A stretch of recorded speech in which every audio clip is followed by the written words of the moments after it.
జ్యోతిష్యం అంటే medical astrology ప్రకారంగా కొంతమంది క్లయింట్స్ నన్ను అడుగుతూ ఉంటారు. ఏంటనంటే, నేను షుగర్ పేషెంట్ని, అంటే డయాబెటిక్ పేషెంట్ని. మరి ఈ డయాబెటిక్ పేషెంట్ని అయితే నేను ఎంతో కాలం నుంచి బాధపడుతున్నాను. మరి ఆయుర్వేదమా లేకపోతే ఆలోపత, హోమియోపత అనేక రకాలుగా మందులు కూడా వాడుతున్నాను. ఒక పట్టాన కంట్రోల్ ఉండటం లేదు.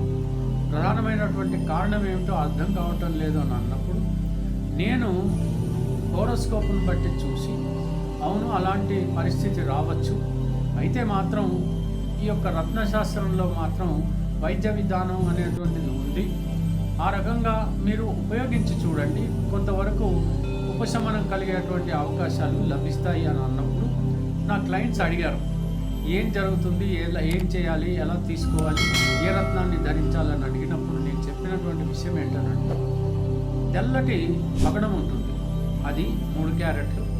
ఆ తర్వాత పుష్యరాగం అంటే వైట్ సఫైర్ అంటారు, ఇది ఒక 3 క్యారెట్లు. ఆ తర్వాత ముత్యం 3 క్యారెట్లు. ముత్యం మాత్రం కల్చర్డ్ అయి ఉండకూడదు, న్యాచురల్ అయి ఉండాలి. పుష్యరాగం కూడా శ్రీలంకాది అయి ఉండాలి.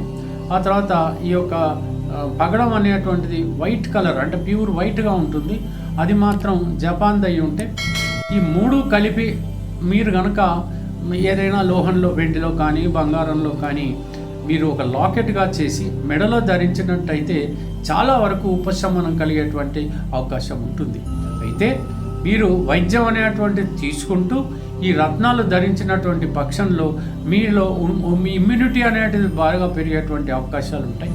ఆ తర్వాత ఈ యొక్క షుగర్ అనేటువంటి సమస్య ఏదైతే ఉందో చాలా వరకు ఉపశమనం కలిగేటువంటి అవకాశాలు ఉంటాయి అని చెప్పినప్పుడు వాళ్ళు ఆ రకంగా ఉపయోగించటము జరిగింది.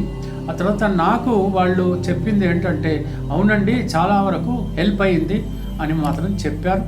అదే మీకు ఈ యొక్క సోషల్ మీడియా ద్వారా తెలియజేస్తున్నాను. అలాగా వీలుంటే మీరు ప్రయత్నం చేసి చూసుకోవచ్చు.